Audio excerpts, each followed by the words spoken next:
En el libro de Marcos capítulo 10, y yo no quiero asumir que ustedes son expertos en el libro de Marcos. Entonces, déjame explicar un poco de qué es el libro de Marcos. Marcos es uno de los 4 libros que tenemos en la Biblia que son bajo como el nombre de evangelios. ¿Qué es un evangelio? Son las buenas noticias de algo. Bueno, Jeremías, en caso de Marcos, las buenas noticias de qué o de quién. Pues Marcos nos dice en capítulo 1, versículo 1, al inicio de su libro, principio del evangelio de Jesucristo, Hijo de Dios. Todo lo que hay en el libro de Marcos revela qué significa que Jesús es el Cristo y el Hijo de Dios. Lo interesante es que nadie en Marcos entiende eso, ni quiere entender. Eso no aplica solamente a las multitudes, sino a los expertos religiosos que estaban esperando a alguien como Jesús, pero en título, no en actualidad. Estaban esperando al Cristo, pero no a Jesús. Pero también sus discípulos. Hasta los que siguen en pos de Jesús no entienden quién es este Jesús. En Marcos 10, sus discípulos están en camino a Jerusalén y varias cosas han pasado mientras que han estado en este camino. De donde están hasta Jerusalén, 3 cosas. En primer lugar, Jesús menciona varias veces que va a sufrir y morir cuando llegan a Jerusalén. En segundo lugar, los discípulos responden cada vez en una manera que demuestra que no entienden nada. Y en tercer lugar, aunque no entienden, Jesús enseña mucho sobre lo que significa ser un discípulo. Por ejemplo, en los últimos capítulos, Jesús ha enseñado que discípulos viven dependiendo de Dios diario, que discípulos no son arrogantes, que discípulos matan su pecado y persiguen santidad. Discípulos se mantienen casados, discípulos reciben el reino de Dios como niños. Discípulos no buscan excusas para no ser obedientes. Discípulos no hagan cualquier cosa, o discípulos sí hagan cualquier cosa para seguir a Jesús, hasta a veces vendiendo todo lo que tienen. Amigos, yo quiero ser muy claro desde el inicio. Jesús demanda todo de los que quieren seguir en pos de Él. No mucho, no algo, todo. Ser cristiano no es fácil. Tomar el nombre de cristiano, eso es fácil. Yo puedo decir cualquier cosa. Yo soy mexicano. Ahora, es verdad que hay un mexicano gordito que vive dentro de mí, que le encanta Chile y todo, pero yo no soy mexicano. Es igual decir, yo soy cristiano, pero es otra cosa vivir como cristiano. Y seguir Jesús no es fácil. Entonces tal vez está pensando, ok, Jeremías, ¿por qué debo entregar todo para seguir a Jesús entonces? Eso es lo que vamos a ver hoy en Marcos 10. Déjame leer nuestro pasaje. Vamos a empezar en versículo 32 y leer hasta el versículo 52. Marcos 10, 32 a 52. Dice, y iban por el camino subiendo a Jerusalén y Jesús iba delante de ellos. Y estaban perplejos. Y los que le seguían tenían miedo, y tomando aparte de nuevo a los 12, comenzó a decirles lo que le iba a suceder. He aquí, subimos a Jerusalén, y el Hijo del Hombre será entregado a los principales sacerdotes y a los escribas, y le condenarán a muerte, y le entregarán a los gentiles. Y se burlarán de él, y le escupirán, le azotarán, y le matarán, y 3 días después resucitará. Y se le acercaron Jacobo y Juan, los 2 hijos de Zebedeo, diciéndole, Maestro, queremos que hagas por nosotros lo que te pidamos. Y él les dijo, ¿qué queréis que haga por vosotros? Ellos dijeron, concédenos que en tu gloria nos sentamos uno a tu derecha y el otro a tu izquierda. Pero Jesús le dijo, no sabéis lo que pedís. ¿Podéis beber la copa que yo bebo? ¿O ser bautizado con el bautismo con que soy bautizado? Y ellos le dijeron, podemos. Jesús le dijo, la copa que yo bebo, beberéis. Y seréis bautizados con el bautismo con que yo soy bautizado. Pero él que os sentáis a mi derecha o mi izquierda no es mío en concederlo, sino que es para quienes han sido preparados. Al oír eso, los 10 comenzaron a indignarse contra Jacobo y Juan, y llamándolos junto a sí, Jesús les dijo, ¿sabéis que los que son reconocidos como gobernantes de los gentiles se enseñorean de ellos y que sus grandes ejercen autoridad sobre ellos? Pero entre vosotros no es así, sino que cualquiera de vosotros que desea llegar a ser grande será vuestro servidor, y cualquiera de vosotros que desea ser el primero será siervo de todos. Pero ni aun el Hijo de Hombre vino para ser servido, sino para servir y para dar su vida en rescate por muchos. Entonces llegaron a Jericó, y cuando salía de Jericó con sus discípulos y una gran multitud, un mendigo ciego llamado Bartimeo, el hijo de Timeo, estaba sentado junto al camino. Y cuando oyó que era Jesús el Nazareno, comenzó a gritar y decir, Jesús, Hijo de Dios, ten misericordia de mí. Y muchos lo reprendían para que se callara, pero él gritaba mucho más, Hijo de David, ten misericordia de mí. Y Jesús se detuvo y dijo, llamadle. Y llamaron al ciego diciendo, anímate, levántate que te llama. Y arrojando su mano se levantó de un salto y fue a Jesús. Y dirigiéndose a él, Jesús le dijo, ¿qué deseas que haga por ti? Y el ciego le respondió, Raboní, que recobre la vista. Y Jesús le dijo, vete, tu fe te ha sanado. Y al instante recobró la vista y le seguía por el camino. Amén. Este texto puede ser dividido en 3 partes. Versículos 32 y 34 vemos una noticia muy seria. En 35 al 45 vemos los que son ciegos aunque tienen la vista. Y en 46 al 52 vemos uno que ve claramente aunque está ciego. Aquí es mi argumento por hoy. Ser cristiano es entender que santificación requiere servicio. Ser cristiano es entender que santificación requiere servicio. Esta historia empieza con una noticia seria. Versículo 32, Marcos, lo van a entender si escuchan todo el libro en un solo. Marcos no tiene tiempo para detalles, casi nunca. Entonces cada vez que hay un detalle, debemos prestar atención. Y aquí leemos en 32, e iba por el camino subiendo a Jerusalén, y Jesús iba delante de ellos. Jesús aquí está enfrente del grupo, y como las otras veces en Marcos, Jesús llamará a los discípulos a seguirle, y es la llamada hoy también, pero debemos recordar desde el inicio, hermanos y hermanas, que cuando Jesús nos llama a seguirle, es en verdad siguiéndole. Él camina primero. Jesús nos llama a nosotros a hacer algo que Él no hizo. Él lo dice, ustedes deben hacer tal. Yo no, yo soy Jesús, pero ustedes sí. Jesús siempre anda enfrente de nosotros. Es interesante, los que siguen a Él, los discípulos que han caminado con Él, han visto todo por 3 años más o menos. Todos los milagros, han escuchado todo y ahora están siguiéndole después de 3 años y son perplejos y tienen miedo.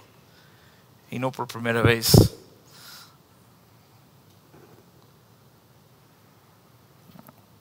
Jesús es completamente diferente de lo que el pueblo estaba esperando. Tal vez tú sientes así hoy. Yo sé que yo siento así muchas veces. Observando a Jesús, tratando de entender lo que significa ser cristiano, pueden decir de mí, Jeremías es perplejo y tiene miedo. Pues si tú sientes así hoy, tienes un amigos entre los discípulos. No es que levanto cada día diciendo, hoy voy a descansar en el Señor. Qué bueno es ser cristiano. No, la mayoría de los días que yo me levanto de la cama, yo estoy diciendo a mí mismo,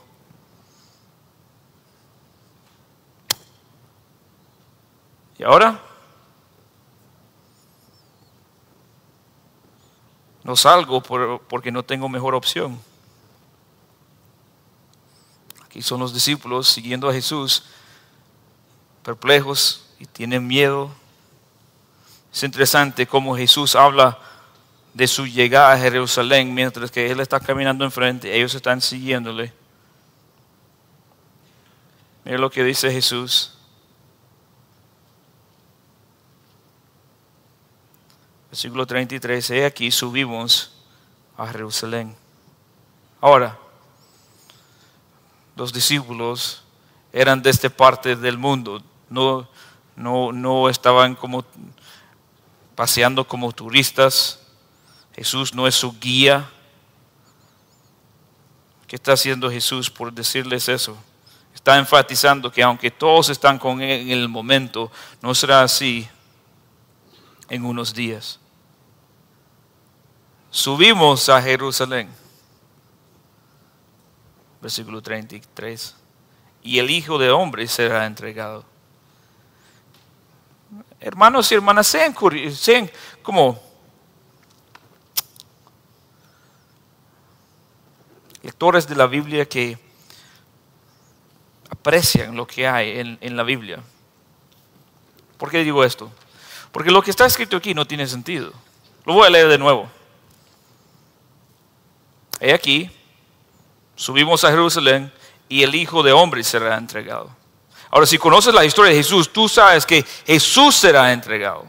Y eso es lo que ha dicho antes también. Entonces, ¿por qué no dices? Sería mucho más claro, sería mucho más fácil decir, subimos a Jerusalén y yo seré entregado a los... ¿Por qué habla en términos del Hijo de Hombre?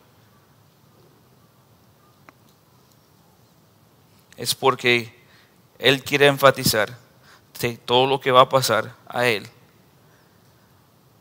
no es algo que Él decide. Él está recibiendo lo que su Padre lo va a dar. Pero ¿por qué tiene el término de Hijo de Hombre? Pues Jesús no está inventando eso. Hijo de Hombre es un término favorito en Marcos por Jesús y el término viene de Daniel capítulo 7. Lo pueden leer después, Daniel 7, 13 y 14. Y lo interesante es que el Hijo de Hombre en Daniel 7 es un rey de Dios de pura victoria. No hay nada, ni una palabra de sufrimiento. Pero 33, subimos a Jerusalén y el Hijo de Hombre será entregado a los principales sacerdotes, los escribas, y le condenarán a la muerte y le entregarán a los gentiles y se burlan de él y lo escuparán, le azotarán y le matarán. Jesús está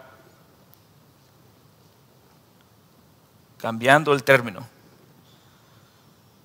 Está diciendo, ustedes piensan que el Hijo de Hombre va a reinar en victoria y nada más. Y es verdad, porque mi sufrimiento y mi muerte es en sí victoria. Hermanos y hermanas, Jesús no es rey aunque murió. Jesús no es poderoso aunque sufrió. Jesús es rey porque murió y Jesús es poderoso porque sufrió por nosotros. A mí me encanta el libro de Marcos porque Marcos no nos permite sentir mal por Jesús. Porque desde la cruz Jesús está reinando. Es la tercera vez en Marcos que Jesús ha compartido esto a sus queridos discípulos. ¿Cómo van a responder? Como yo dije, no han respondido hasta ahora muy bien. ¿Cómo van a responder ahora? Versículo 35 al 45. Después de una noticia seria, vemos los que son ciegos, aunque tienen la vista. Solo voy a leer versículo 35. Y se le acercaron Jacobo y Juan y los dos hijos de Zebedeo, diciéndole: Maestro, queremos que hagas por nosotros lo que te pidamos. ¿Qué es lo que quieren? No. Yo quiero el sí antes que hago la pregunta. Los que tienen niños aquí hoy entienden esto, han escuchado esto, ¿sí? Mamá, ¿qué? Es que te vamos a pedir algo, pero antes de pedirlo, por favor, necesitamos la respuesta sí. ¿Listo? Y los que tienen niños saben que casi siempre lo que preguntan es algo insensato, y aquí también.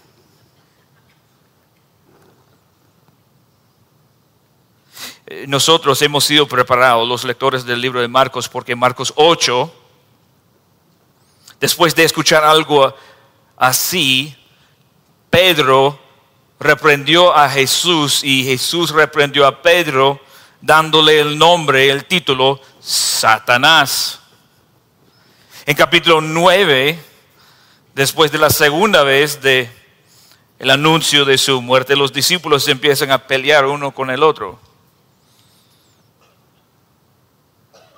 Entonces no somos sorprendidos de la respuesta de los discípulos aquí porque así han respondido, pero la verdad es que, hermanos y hermanas, nosotros probablemente hubiera respondido igual.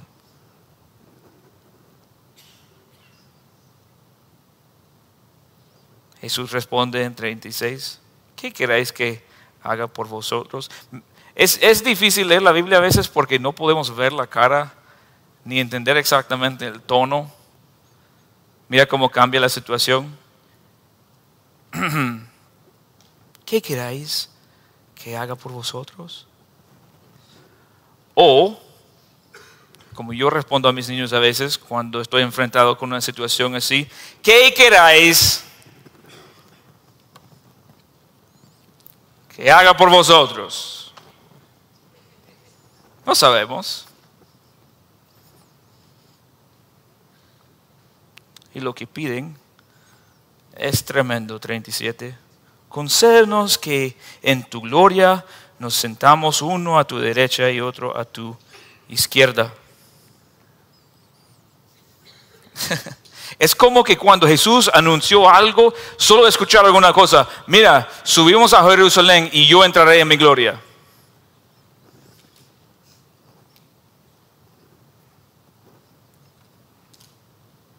Jesús trata de corregir a sus discípulos perdidos con dos preguntas, una pregunta en 38. Pero Jesús les dijo: no sabéis lo que pedís. ¿Podéis beber la copa que yo bebo? ¿O ser bautizado con el bautismo con que yo soy bautizado? Esas preguntas, para que sepan todos, requieren un no.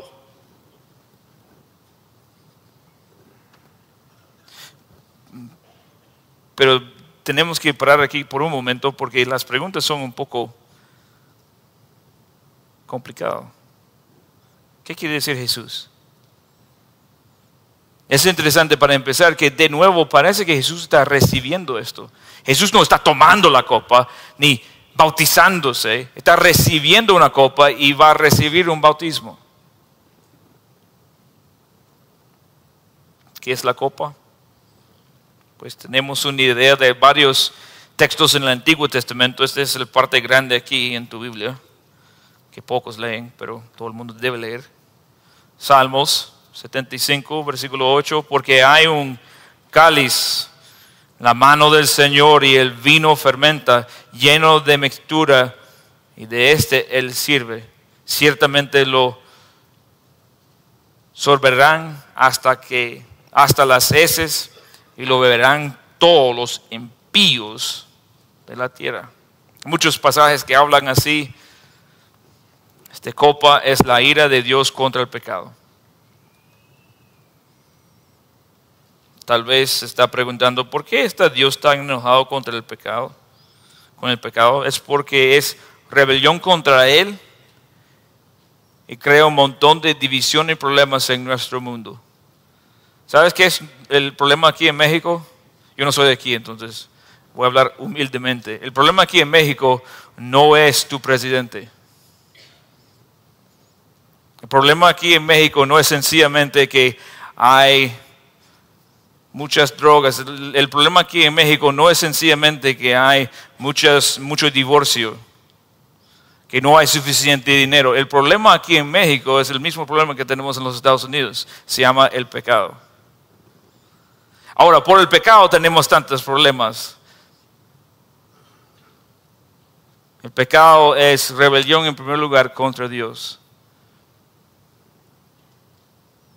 El pecado destruye el mundo que todos queremos, cristianos y no.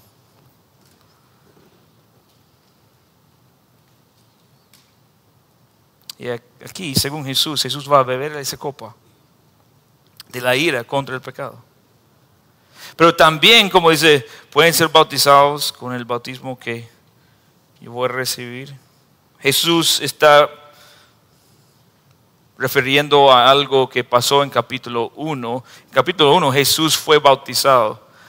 Tal vez si han leído el Nuevo Testamento alguna vez, han sido sorprendidos que Jesús fue bautizado. ¿Por qué Jesús fue bautizado? Yo recibo bautismo porque yo confieso que Jesús es el Señor, y cuando me bajan el agua y subo el agua es como que estoy muriendo y resucitando en Cristo. ¿Y por qué Jesús está recibiendo el bautismo? Porque el bautismo de Jesús no tiene nada que ver con el bautismo que ustedes reciben cuando confiesan a Jesús. El bautismo de Juan es una preparación, es un símbolo que el nación quiere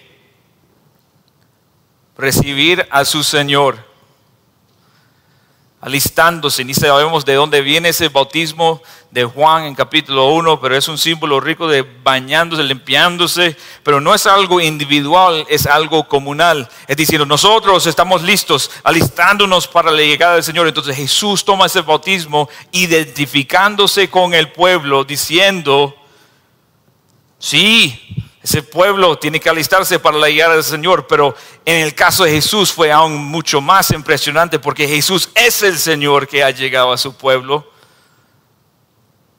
para salvarlo. El bautismo de Jesús fue un poco más diferente que los demás, porque en el bautismo de Jesús hasta el Espíritu Santo se cayó sobre él. Dios habló, y desde este momento, desde el capítulo 1, nosotros los lectores sabemos que Jesús es alguien sumamente especial. Pero este bautismo, esa identificación con el pueblo, este reconocimiento que el pueblo había fallado y necesitaba a su Señor, requiere mucho de Jesús. Porque lo que estaban esperando no podía llegar sin la muerte y resurrección de Jesús mismo. ¿Pueden tomar la copa? ¿Pueden recibir el bautismo? Demanda un no. Es interesante lo que dice Jesús después de la respuesta insensata de los discípulos en 39. Y ellos dijeron, podemos.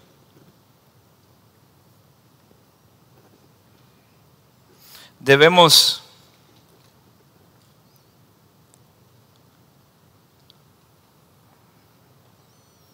ser pacientes con los discípulos. Según Jesús en versículo 38, no sabéis lo que pedís. No pueden entender lo que va a pasar a Jesús. No creen que es lo que va a pasar. Es imposible creer que Dios en carne, el Hijo de Dios, el Cristo, el Mesías que ha llegado a la tierra, ¿va a morir? No. Ustedes no entienden lo que voy a sufrir en unos días. Podemos, 39. Jesús les dijo, la copa que yo bebo, beberéis. Y seréis bautizados con el bautismo con que yo soy bautizado. Jesús no dice cuándo. Jesús no dice exactamente en qué forma va a pasar. Lo que nosotros, los lectores, saben es que ellos sí tomaron la copa y sí recibieron el bautismo. Porque caminaron en pos de Jesús y murieron por predicar este mensaje que Jesús es el Salvador.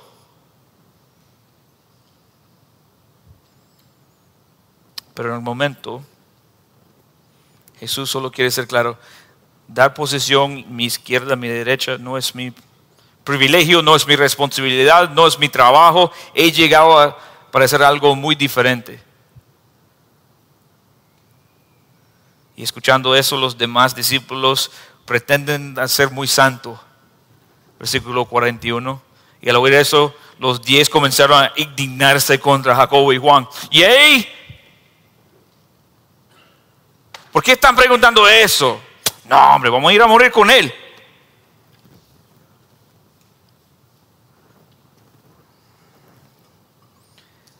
A mí me gusta que hasta los discípulos pueden actuarse como niños a veces. Me da mucho ánimo por mi iglesia.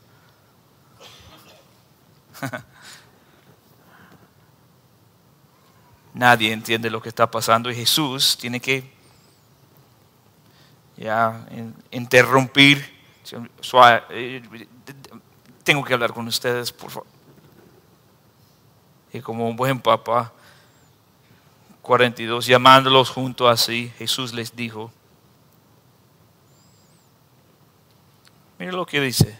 ¿Sabes que los que son reconocidos como gobernantes de los gentiles se enseñorean de ellos y que sus grandes ejercen autoridad sobre ellos? Pero entre vosotros no es así, sino que cualquiera de vosotros que desea llegar a ser grande será vuestro servidor.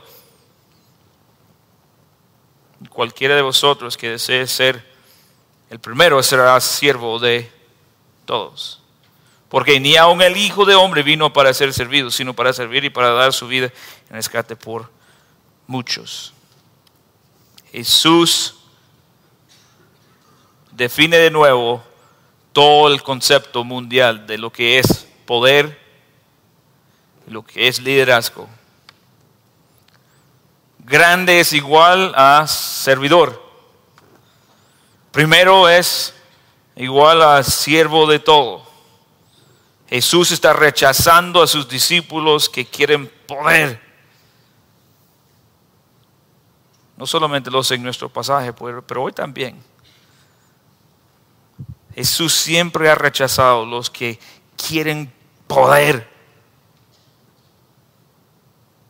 para dominar sobre otros.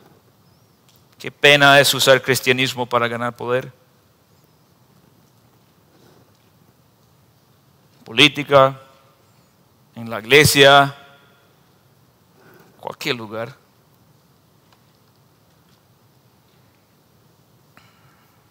Amigos, somos llamados a servir. No buscar poder, tener poder sobre otros. Ahora, ¿podemos vivir sin poder, sin líderes? No. liderazgo es algo bueno, una bendición a la iglesia, pero los líderes, los que son líderes aquí, no tienen que levantarse ni nada, pero ustedes saben quiénes son. Su llamado es servir. Cuando la iglesia piensa en ¿qué significa ser un siervo? Espero que piensen en ustedes que son líderes aquí. Y los que desean liderazgo, felicidades. Bienvenido al campamento del sufrimiento. Porque requiere un montón de servicio. Cristianos son los que usan cualquier posición de poder o liderazgo para servir. Jeremías, ¿por qué debo servir al otro? Es difícil y muchos no merecen mi servicio. ¿De acuerdo? Es difícil. Y es verdad que muchos no merecen nuestro servicio.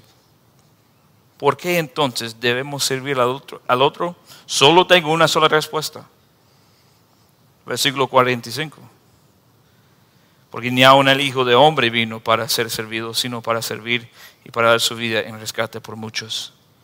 Servimos, hermanos y hermanas, porque hemos sido servidos en Cristo Jesús. Tú dices que es difícil amar a tu vecino. Imagina lo que Jesús puede decir de ti. Tú dices que tu vecino no merece tu servicio. Imagina lo que Jesús puede decir de ti. Cristianos, el Evangelio es que aunque no merecemos nada,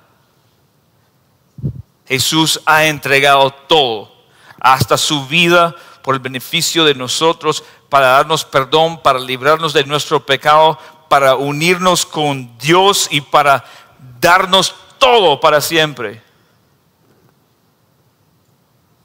Somos salvos por nada más que confiar en Él, pero la prueba que hemos creído en Él es que servimos como hemos sido servidos. Quiero ser claro, no somos salvos porque servimos a nuestros vecinos. Yo conozco muchos ateos, musulmanes, judíos, budistas, que son mis vecinos, que son buenos como vecinos. Es una pena por la iglesia porque muchas veces se entregan mucho más que los cristianos. Sirven mucho más que los cristianos. Y eso no tiene sentido. No somos salvos porque servimos. Servimos porque somos salvos. Porque hemos sido servidos en Cristo Jesús. Amigos, santificación requiere servicio. Y si no eres cristiano, espero que estás considerando Cristo. ¿No es el tipo de líder que tú quieres? ¿No es el tipo de líder que todo el mundo ha querido en toda la historia del mundo? Un líder que no viene y dice, yo soy el capitán, yo soy el rey, yo soy el presidente, sírveme. Sino el que dice,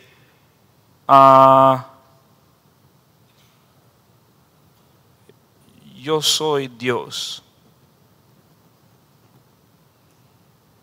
Todo es mío. Y he llegado para servir a ustedes. ¿Y a quiénes? ¿A quién está hablando Jesús?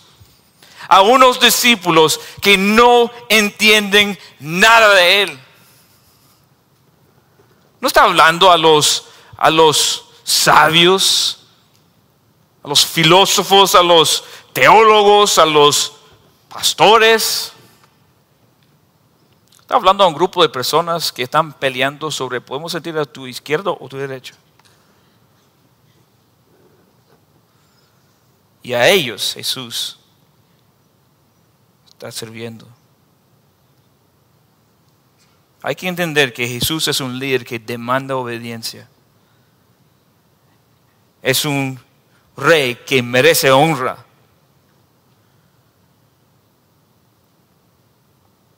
En una manera Jesús no te invita a seguirle. Dice, yo soy el rey, sígueme.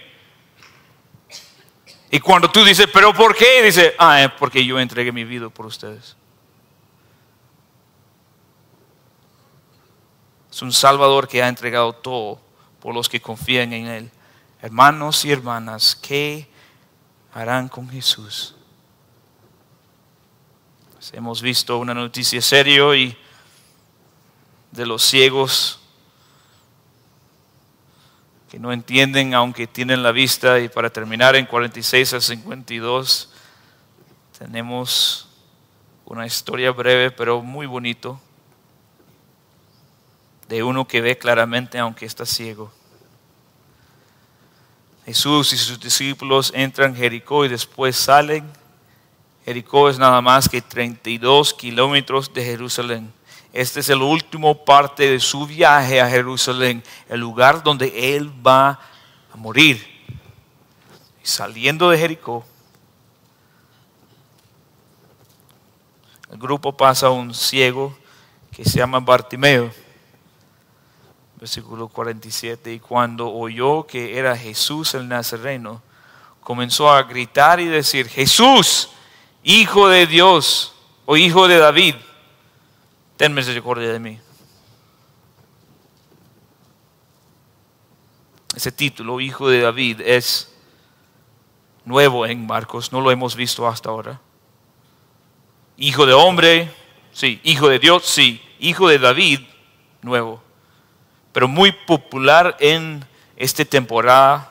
El concepto viene de pasajes como Jeremías, capítulo 23, versículos 5 al 6, que dice, he aquí, vienen días, declara el Señor, en que levantaré a David un renuevo justo, y él reinará como rey, actuará sabiamente y practicará el derecho y la justicia en la tierra.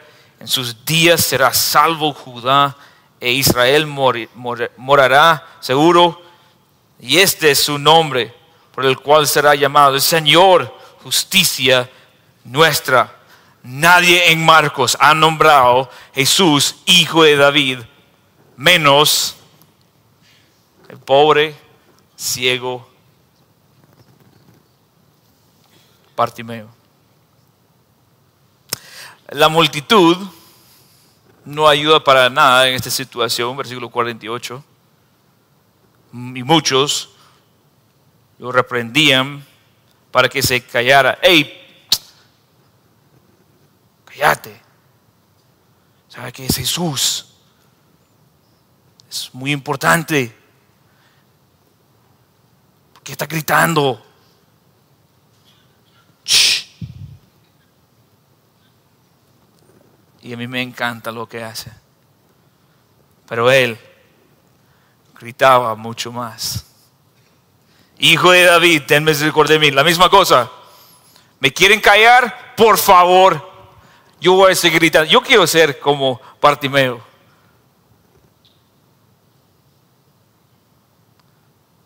No vivimos en tiempos peores, solo vivimos en tiempos diferentes hoy en día. Ser cristiano siempre ha sido una ofensa y diferente, pero en los momentos en que el mundo dice, hey, ¿sabes qué? Calla, yo quiero seguir gritando. Pero la verdad es que Jesús es el Hijo de David. ¿Qué voy a hacer? Ten misericordia de mí. Jesús, como siempre, tiene tiempo por los que no valen nada según la sociedad. Él para y dice, 49, Jesús se detuvo y dijo, llamadle. Y mira cómo responde la multitud. Llamaron al ciego, diciendo, anímate, levántate, por favor. Jesús está allá. En un momento, cállate, ahora, mira, trayéndole la mano, por favor, mira Jesús, aquí está, tócame. Algo así. La multitud siempre es un problema en el libro de Marcos.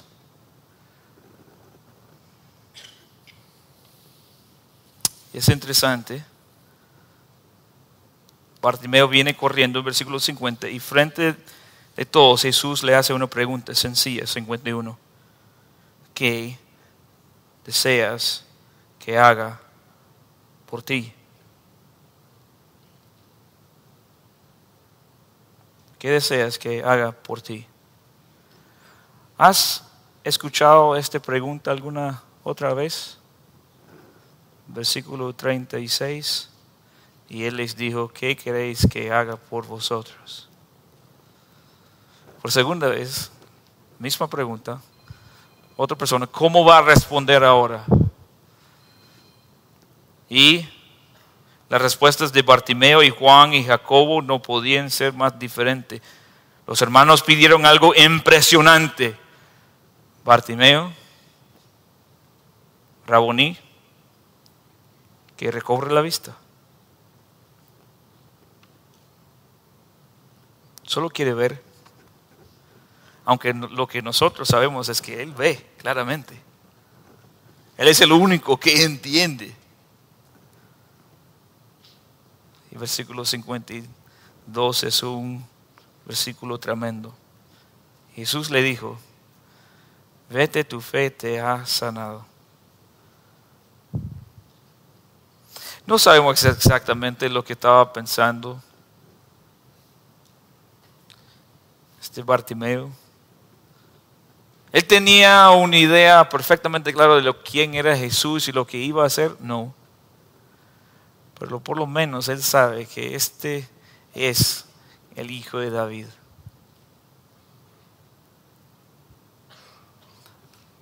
Y dice, vete. Yo sé que en México es como un dicho muy fuerte. Pero hay que entender que Jesús está librándolo. Jesús está diciendo, vete. Tu fe te ha sanado. Ahora puedes ver. Ahora puedes hacer lo que quieres hacer. Vete. Sigue tu camino. Sos librado. Mira cómo termina. Y le seguía por el camino. Yo creo que Marcos lo escribe en esa manera con propósito. Porque el camino de Bartimeo es el camino de Jesús. ¿A dónde va Jesús? A Jerusalén. ¿Qué va a pasar a Jesús cuando llegue a Jerusalén? Va a morir. Pero el camino de Jesús es el camino de Bartimeo y todos los más discípulos que quieren venir en pos de Jesús. Hemos sido librados, hermanos y hermanas, por creer en Jesús. Hemos sido servidos y por eso servimos. Y nuestro camino es el camino de Jesús. Y el camino no va sencillamente a la gloria, viene a la cruz y después de la cruz la gloria. Bartimeo ha encontrado el Salvador de Dios y lo ha visto con sus propios ojos. Y ahora lo quiere seguir. Es un camino de servicio. Es un camino de sufrimiento. Pero también es un camino de salvación. Que Dios nos da ojos para ver esta mañana.